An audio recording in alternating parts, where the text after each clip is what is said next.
It is very unhealthy to have food stuck between your teeth for long periods of time. This is because the food attracts germs which produce acid, and acid can damage your teeth and gums. 咁即係話咧係有啲食物咧卡住喺啲牙裏邊咧一段好長嘅時間咧係非常之唔健康嘅。咁原因食物咧就會係即係 attract germs， 即係會吸引一啲嘅病菌啦。而病菌咧就會製造到一啲酸性出嚟。咁而酸性咧就會傷害我哋嘅牙齒啦，同埋咩叫 gums 咧 ？gums 就係牙肉啦。Flossing regularly helps to remove the food that gets stuck between your teeth. This explains why flossing helps to keep your mouth healthy, but some doctors say that flossing can be also good for your heart. 咁就係話咩叫 floss 咧 ？flossing 就係即係用牙線啦，即係定期用牙線咧，就可以就 remove the food， 即係可以剔走咗啲啲食物啦。This explains why flossing helps to keep your mouth healthy， 即係話咧用牙線咧就令到你個口腔咧健康。但係有啲醫生就竟然話咧，即係用牙線就係對你嘅心臟係好喎，咁呢個就好奇怪啦。咁我哋先睇一睇第一條問題啦。一題啦 ，fill in the following boxes to show the correct order of the process by which teeth are damaged by pieces of food getting stuck。就係話咧，究竟個程序個 process 即係嗰個程序係乜嘢咧？即係點樣去逐漸係由一件食物、一件好細嘅食物卡住喺啲牙裏邊，係點樣傷害我哋嘅牙齒咧？咁我哋睇翻開頭嗰度咯。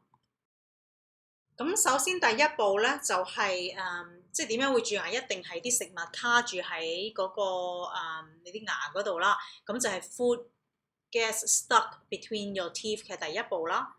咁跟住之後咧，就接住咧就會係咁啲食物喺啲牙罅度咧，咁就會點樣啊？就會 attract germs， 就會咧就吸引啲細菌啦。咁而啲細菌咧就會點樣咧？就係會 produce acid， 咁咧就會製造咗啲酸性出嚟啦。咁而最尾咧就會 damage your teeth and gums， 就會傷害你啲牙齒啦。咁所以咧排翻個次序咧就係1，跟住咧就2、3、4啦。你會見到咧就唔可以係完全抄晒㗎啦，就會係寫 food， 因為本身上邊咧有個 that 字嘅，咁你唔寫翻㗎啦，就寫翻 gets stuck between your teeth， 或者就咁 food gets stuck between 係啦，要寫埋 between your teeth。咁接住咧頭先我哋就講咗咧，就會係嗰啲 food attracts。會吸引到啲乜嘢咧 ？germs。咁啲 germs 就會點樣咧？就會 produce acid， 就會製造咗啲酸性啦。咁而最尾咧就會 damage your teeth。咁因為佢就係問你係會牙齒啦，就冇講 gums 啦，咁所以咧就唔需要寫 gums， 淨係 damage your teeth， 咁就已經足夠啦。第二題啦 ，find a word in paragraph 1 which is opposite in meaning to never。never 即係永遠啦，即係永遠都唔會啦，即係從不啦。咁即係如果係相反咧，就係變咗好似 always 嗰啲咁嘅字啦。咁我哋睇一睇有啲咩字咧係 always 嘅字啦，類似係。咁我哋睇睇應該有一個字咧就係always 啊、regularly 啊嗰啲咁樣呢一個字啦。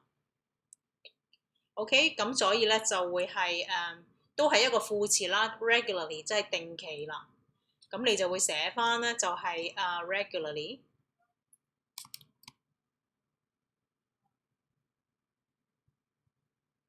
就會你就抄後邊嗰度啦 ，is opposite， 你唔需要好似佢咁樣大草嘅，因為佢只係提醒你啫。In meaning to never， 咁人哋本身咧係有個開山引號咧，你就照寫翻。好啦，我哋睇一睇呢個第二段啦。May sound like a very strange idea at first. After all, your teeth and your heart don't seem connected. 最主要嘅原因就係點解好一個係 strange idea 咧，就係因為你啲牙同個心臟咧就唔係連埋一齊嘅，咁唔會因為你即係你清潔啲牙就會影響個心臟咁樣噶嘛。However, doctors have come up with several theories， 即係有幾個咩叫 theories 咧？本身呢個字咧就係咁樣寫嘅 theory 係呢個字係本身單數，而眾數咧就轉咗 ies 係理論。About how flossing works to keep your heart healthy。咁第一個 idea 啦，就 one idea is that the germs that damage your teeth can leave the mouth and travel into your blood. Germs that get into the blood can then attack your heart。咁佢個理論咧都有啲得意嘅咧，就係講話啲病菌啦，即係會侵蝕你啲牙嘅咧，就會離開個口，就會一路咁樣入咗你血，跟住啲病菌就會，然後就會攻擊你嘅心臟喎。咁但係點解一定攻擊個心臟咧，唔攻擊啲骨啊或者其他嘢咧？咁就冇解釋啦。Another idea is based on the fact that when there are too many germs in your mouth, the body tries to fight against these germs with the immune system。 即係話咧，就係如果你口裏邊太多細菌咧，咁你個身體咧就會嘗試去攻擊呢啲咁嘅細菌啦。咁於是咧就跟住就冇力去照顧個心臟，類似嘅意思。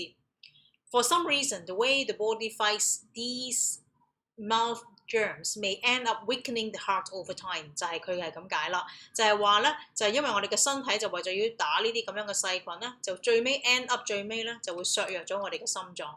咁呢兩個咧都有少少怪啊嚇，但係呢啲係醫生嘅解釋啊。咁但係就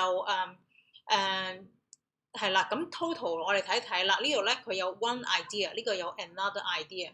咁即係話咧，佢條問題問你 how many different possible theories about the link between flossing and the heart are mentioned in paragraph 2。 咁究竟係 how many， 即係有幾多個咧？咁就係兩個啦。咁樣咁你就會寫咧，係將呢個變咗係將呢個唔係應該係個 possible 都可以留低。How many different 仲有應該 different 都留低，就係答 how many。咁所以咧你就會寫翻 two， 跟住照抄晒後邊啦。Two different possible theories about the link between flossing and the heart are mentioned in paragraph 2。 咁樣咧，你就會攞到滿分啦。咁其實根本就係好淺嘅，佢問你有幾多唔同嘅理論咧，咁其實就兩個唔同嘅理論，咁就答到啦。Why are some people not convinced by these theories in the first place？ 點解一開始有啲人係唔可以被呢啲理論所說服咧？呢個咩叫 convince 咧？係解即係使說服咁嘅意思啊，即係唔能夠即係可以令佢哋去即係去覺得係說服到佢哋嘅咧。咁點解咧 ？Why？ 咁你會應該係答 This is because。原因咧，我哋睇埋啦，就係原因咧，其實佢一開始就講咗啦，就係我都間咗，就係因為咧，佢話咧就係 after all your teeth and your heart don't seem connected in any way。咁我都係咁樣覺得啦，就係即係個心臟同埋啲牙齒又唔係好近啦，咁同埋點解隔咁遠都會稱為係有關係嘅咧？咁你就會寫翻啦 ，This is because 咁其實都係照抄嘅啫。就會係咁就如果 your 咧，你就會要將佢，因為無端端即係佢問點解有啲人唔信啊嘛，咁亦都唔可以話 there 嘅，咁你就將個 your 咧就變咗做 the 就得㗎啦。The because the teeth and the heart don't seem connected in any way， 即係話咧。心臟同埋咧牙齒咧都好似係即係唔係連起一齊嘅一個兩個器官嚟嘅。Not every doctor accepts these theories. Some think that the link between good flossing habits and good heart health is only a coincidence. 咩叫 coincidence 咧？就係覺得只係一種巧合啫。A coincidence is when two things happen at the same time, but only by chance。即係話只係一個偶然嘅機會，就只係一個咁巧發生嘅啫。即係咁巧係 two things happen at the same time, only by chance, not because they are connected。咁佢解釋嘅原因啦，嗰啲醫生就話 It may simply be that people who take care of their teeth are more likely to have healthy lifestyles overall, so their hearts are in good condition too. 咁嗰啲其他嘅醫生解釋咧，就係話嗰啲人咧就即係如果佢哋會即係會又會會去用牙線啊，即係好好照顧自己嘅牙齒嘅人咧，咁都會係比較有健康嘅生活態度啦。咁而佢哋嘅心臟都好正常，係會有比較好嘅狀態。例如佢可能會做運動啦。咁題啦 ，What explanation do some doctors in paragraph 3 give for the good heart conditions of those people who've lost？ 咁究竟有咩原因解釋到話點解啲人即係會用牙線嘅人就會個心臟會好啲咧？咁係咪因為用牙線咧？咁嗰啲醫生解釋咧就係話啦，就係simply be that people who take care of their teeth are more likely to have healthy lifestyles overall。咁就係話佢哋所以就心臟咧都係比較好嘅。咁就會寫翻呢一個啦，由 some doctors 開始寫啦。咁你就會係 some doctors， 咁你就寫 believe that。相信啲乜嘢咧？就係我哋頭先講嗰度啦，就係people who take care of their teeth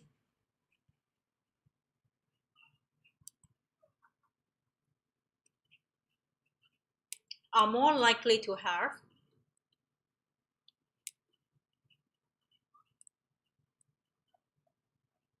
a healthy lifestyle.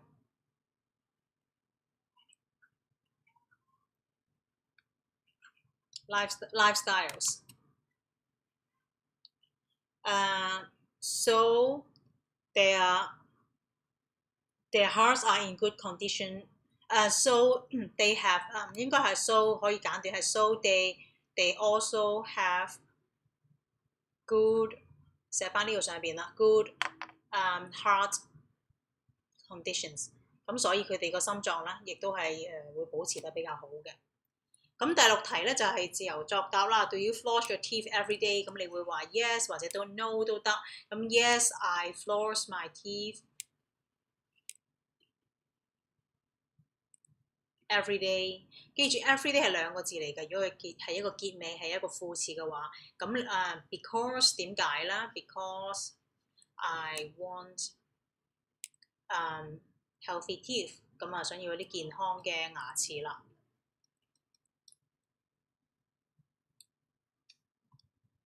到第2個 comprehension 啦 ，Hannah is reading about a new book she would like to buy。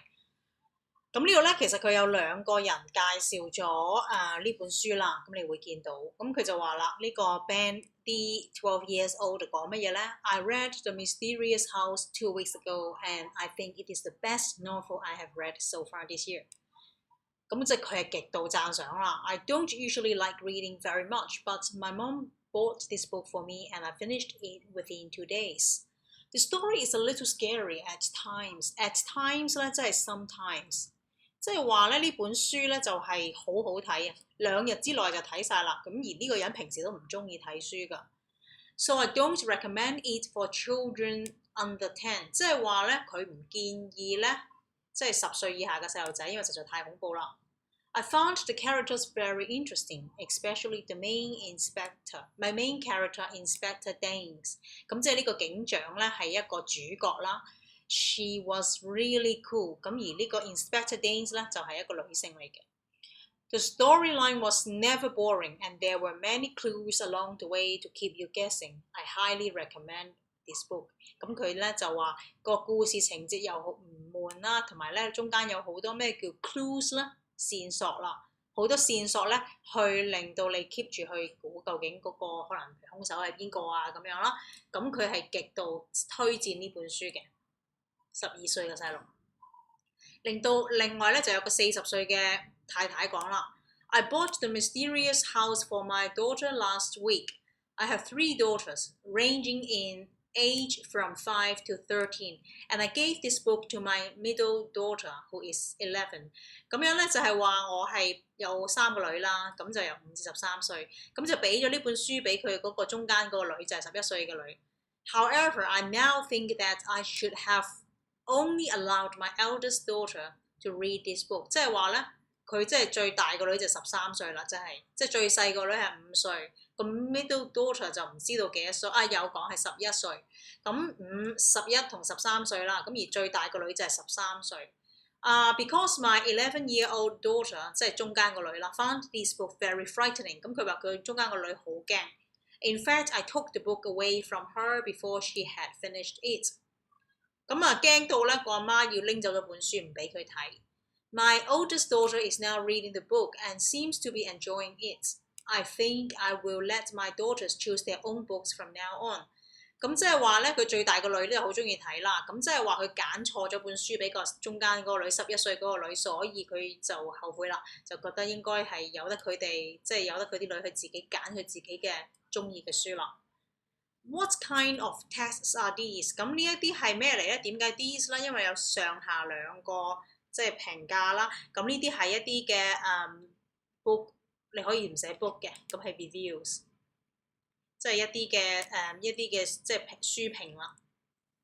In which section of the bookshop do you think you would find the mysterious house？ 咁頭先我哋一路講都話非常之恐怖噶嘛，恐怖到係唔建議啲細路仔睇啊，或者中間個女都好驚啊。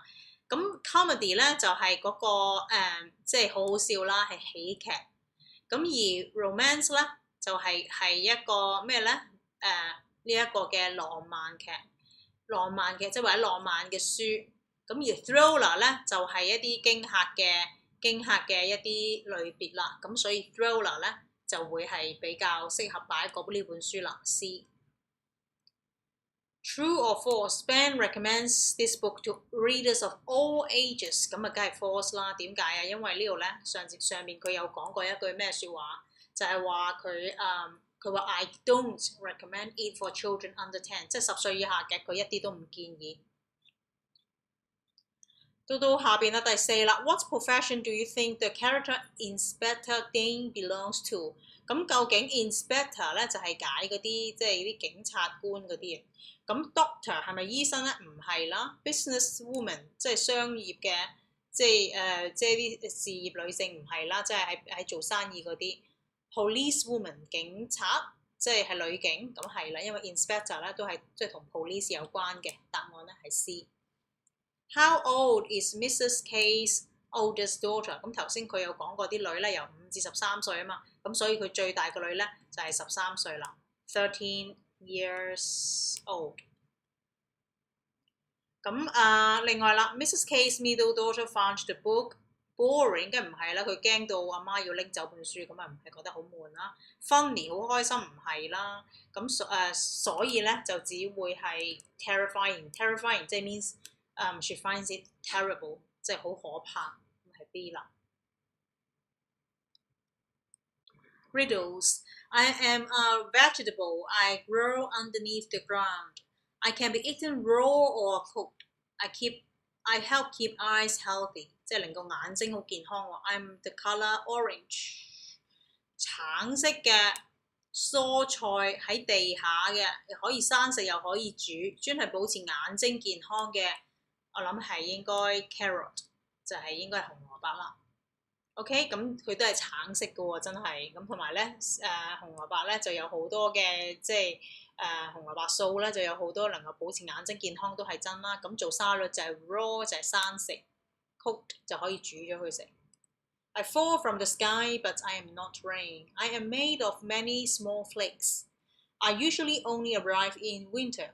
I am very cold。嗱，從天上跌落嚟，但係我又唔係雨喎，會有好多即係一片片嘅意思啊！呢一個咁就只有冬天先嚟嘅啫。咁呢一個咧就會係乜嘢咧 ？Snow 係雪啦。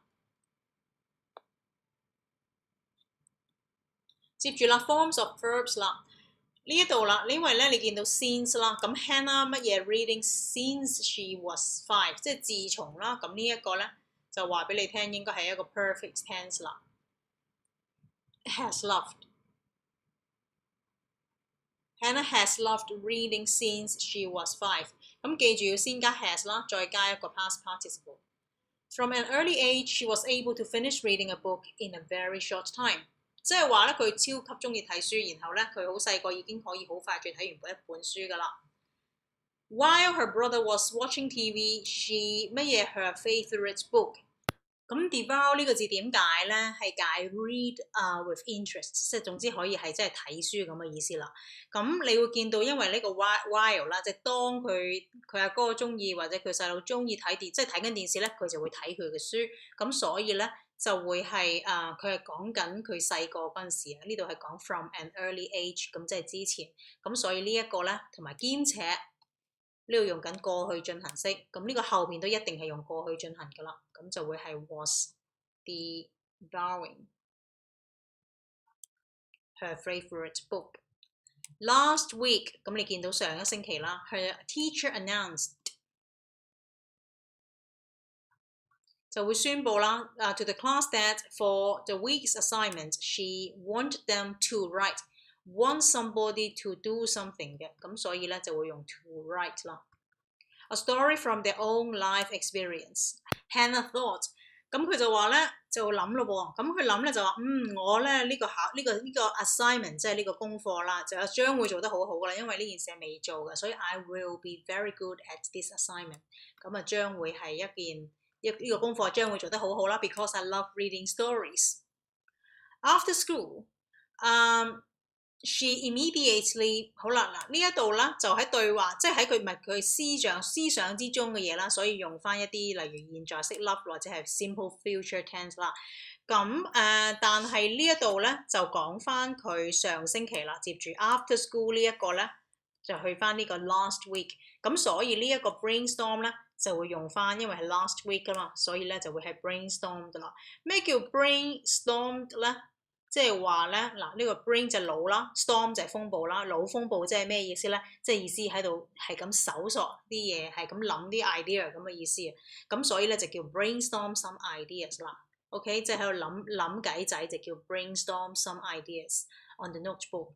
However, after an hour, she still couldn't think of any ideas. 咁你會見到都係繼續用過去式嘅。繼續啦 ，she started to worry that 繼續用緊過去式。to worry that she 好啦，佢開始擔心佢可能會攞得好低分啦。本來諗住會高分，但係而家又話突然間諗唔到喎。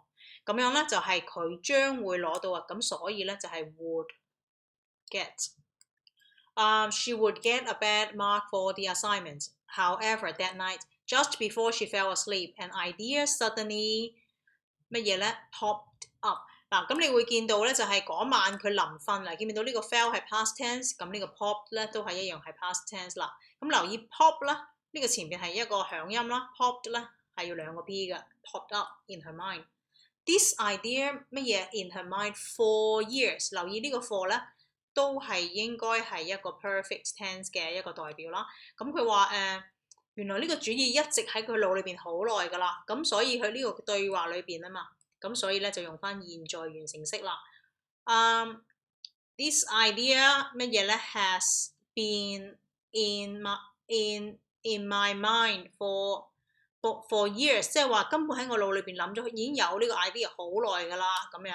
咁跟住 but I didn't realize， 咁點解咧？嗱，有好多學生同我講啦，話點解你明明話我聽呢度明明係 but， 咁即係前後應該係一定要用過去式啦。咁點解呢個會用現在完成啦？但係呢一個又會用 didn't 啦，就係因為咧呢度有一個 for 啦。嗱呢個 for 咧就係話咗俾你聽咧，就已經一直喺個腦裏邊已經好耐，可能佢以前曾經睇過一本呢啲書或者一啲即係呢個 idea 已經諗過㗎啦，不過突然間唔記得咗嘅啫。咁而家佢話原來呢個主意已經喺個腦裏邊好耐㗎啦，已經好多年，但係我 didn't realize， 即係話咧係之前佢係冇諗過，即係話咧佢係嗰個。喺呢件事嘅之前，即係話呢一個嘅 last week 嗰陣時咧，係冇諗過嘅。I didn't realize。咁所以呢一個咧，雖然咧前後咧呢一個咧係因為前邊就有一個 for 嘅 indicator， 所以就話俾你聽一定要用perfect tense 啦。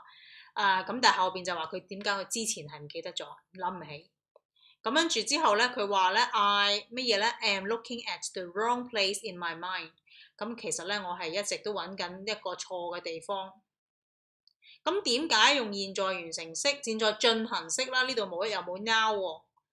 咁點解要用現在進行咧？咁記住現在進行式啦，唔係一定要係呢一個 moment 嘅，係可以係近排嘅，即係譬如話我而家近排揾緊啲電車嘅資料，咁你會講咩 ？I am looking for some information about trams。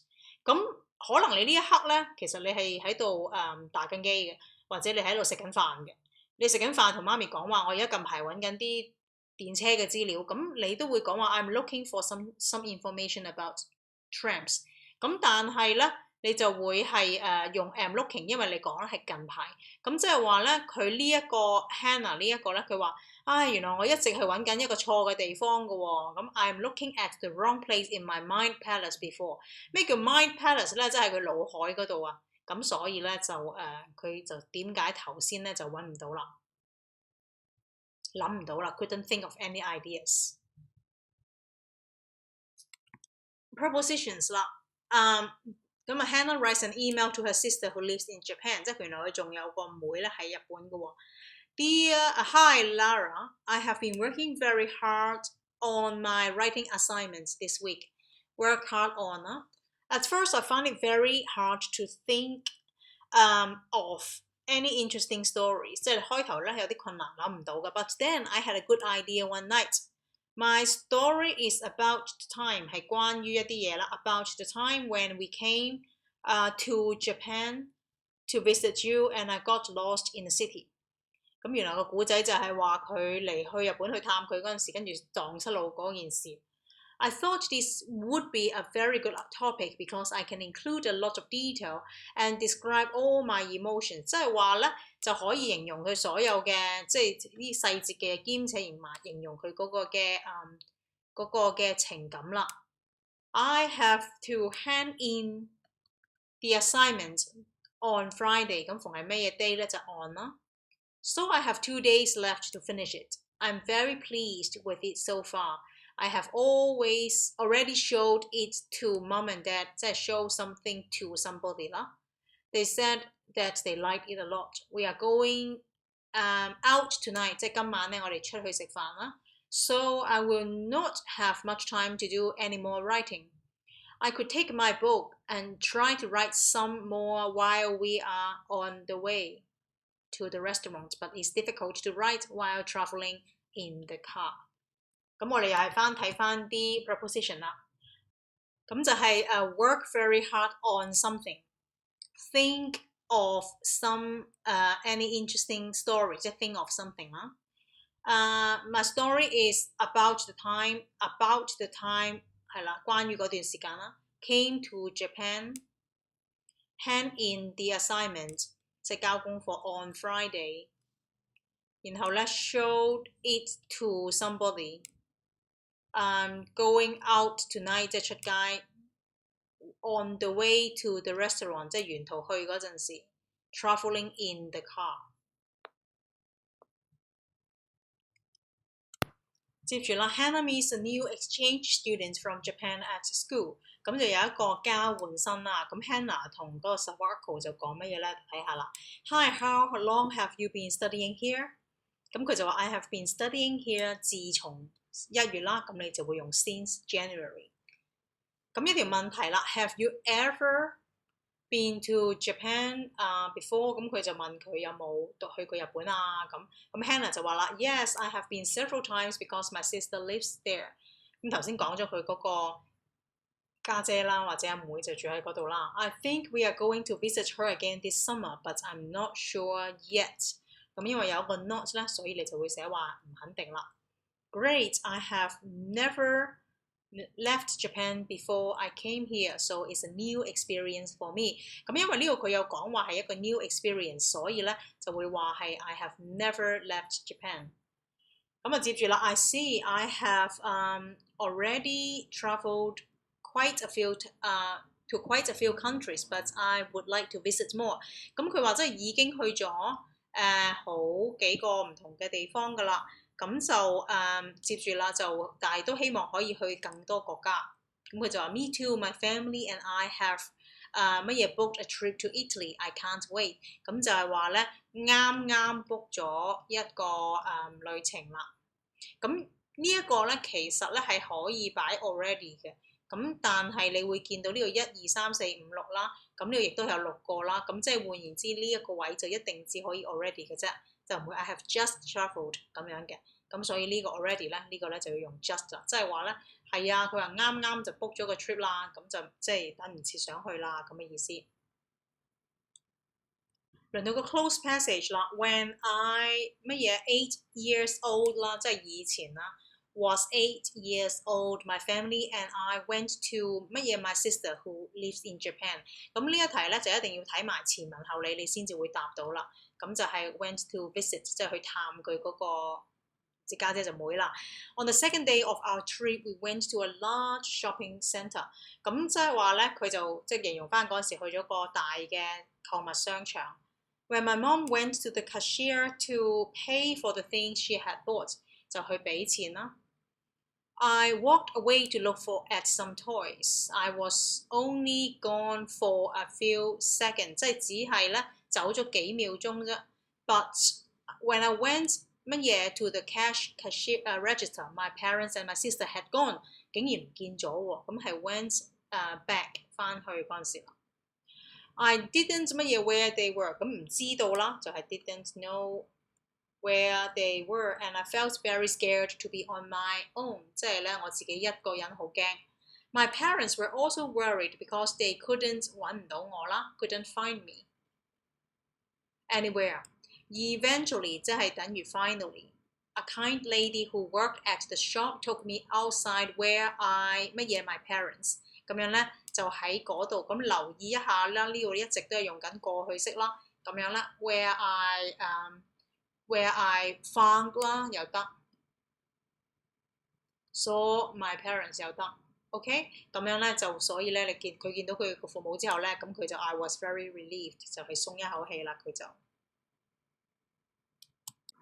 When I had a sore throat, I couldn't speak properly. My voice sounded like a 好啦嗱，如果你喉嚨痛嘅聲音咧，就會係乜嘢啊 ？croak。青蛙叫都係 croak。OK， 咁就呢個係沙啞嘅聲音。If you watch carefully, you might be able to 乜嘢 the shooting star might be able to 可以能夠glimpse， 即係 glimpse 點解咧？因為 shooting star 咧就係一個流星啦，就好快脆咁閃過嘅。咁而呢一個咧係代表一個 quick look， 咁即係話好快咁樣望一望到啦。James was 乜嘢 out of the window。At the night sky， 咁佢梗係因為咧望住個夜晚個星空就唔會好快咁立一立嘅，咁所以咧係凝望住啦。咁 was 後邊咧就要加 ing staring。While they were waiting for the show to start, they saw one of the actors 乜嘢 out from behind the curtain。咁即係話喺窗簾後邊裝出嚟啦，咁就係 peeping 啦。咁你會見到 saw 字後邊咧，我係需要加一個 ing 嘅動詞嘅。或者其實係動名詞，不過咧係總之要加 ing 或者 peep 都得。Grandma is never happy. She is always 嗱，佢從來唔開心啦，係成日都投訴一啲嘢噶啦。投訴英文係咩咧？就係 grumble 啦。咁但係咧 is 喎，咁梗係 grumbling 啦，即係經常都喺度投訴緊一啲嘢啦。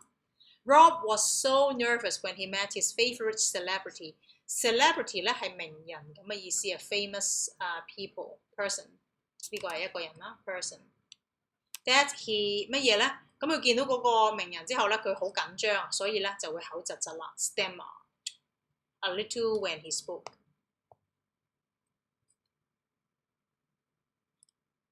到 pronouns 啦 ，you need to prepare 你自己啦。yourself 啊，亦或係 yourself 啦，你每次問做緊 yourself， 你都要問自己究竟係一個啊，有好多個。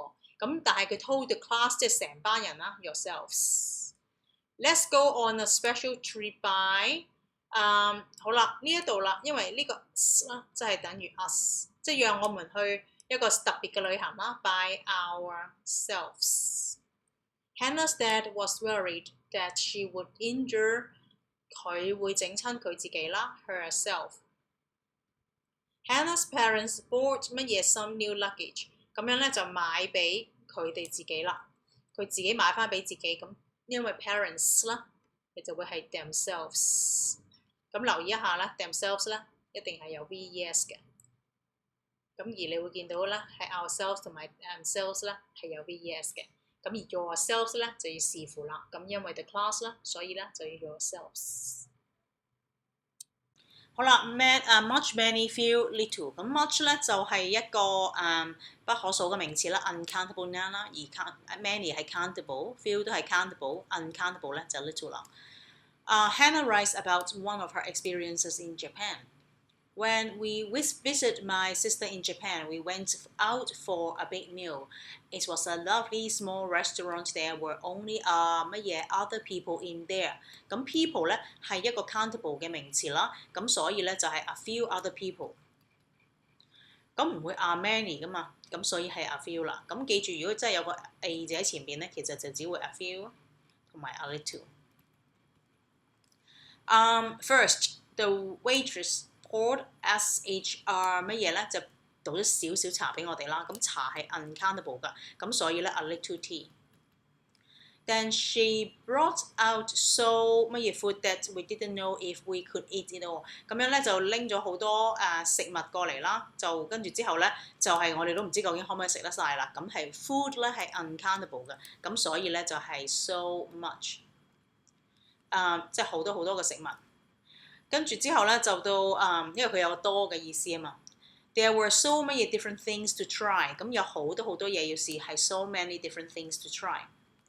因為咧呢個 things 啦，而家我哋睇緊 things 啦係 countable。The best thing was a dish which had pieces of fish with soy sauce。咁呢一個咧 pieces 咧係 countable 啦，咁而且我哋係一個正面嘅意思啦，即係話咧係有一個即係有乜嘢啊？有即係呢個餸菜咧係有幾條魚啊，咁所以 a few 同埋我講過逢係 a 字後邊咧就會用一個用 few 或者 little， 咁 pieces 係數到咧我哋就會用 a few 啦。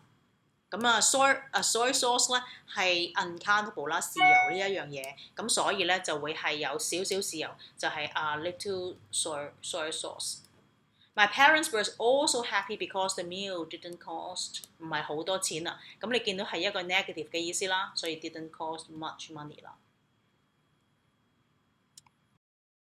Reading 啦 ，Hannah's sister has lived in Japan since 2 years。咁因為呢個係俾一個明確嘅數字啦，我哋呢一個唔係 two 啦，咁即係 2 years，所以我就唔應該用 since 就唔係咁樣用嘅，係 for 2 years。記住，逢係 for 後邊咧係有一個定咗嘅 a period of time， 即係會好多時2啊、3啊、5啊，譬如 for 3 hours、for 4 days， 即係有個 number 㗎啦，就一定係 for 㗎啦。但係如果 since 咧就 since 2 o'clock 就有開始冇結束嘅。She lives in large flat in the middle of the city and has never visited a European country before。呢一個咧就係佢從來都未去過啦，咁所以咧係 never。有啲學生咧就嘗試將呢一個咧就改做 and 啦，但係其實係錯㗎。要係 a European country， 點解咧？就會係記住咧，逢係發一個 U 音嘅話咧，我哋係要用 a 嘅 a European country。咁仲有乜嘢係發個 U 音咧？應該係 European 一個歐洲嘅城市，例如 a university 一間大學啦。uniform 都係發一個 U 音嘅，咁所以咧你會就係用一個得㗎啦，就唔應該咧係要發一個即係用一個 and 嘅，雖然佢係一個vowel sound， 但係因為佢發翻佢個原音。When her family was visiting her sister, she cooked for them every day。咁樣咧就記住啦 ，when 後邊咧一般嚟講咧都會係一個即係一個 shorter action， 即係一個短啲嘅動作㗎。咁所以咧通常嚟講咧後邊就一般係只會係一個 simple past tense， 而 while 咧就會係一個 longer action， 即係一個長啲嘅動作㗎。咁而呢一個咧就通常啦都會係一個 past continuous 或者 present 都得。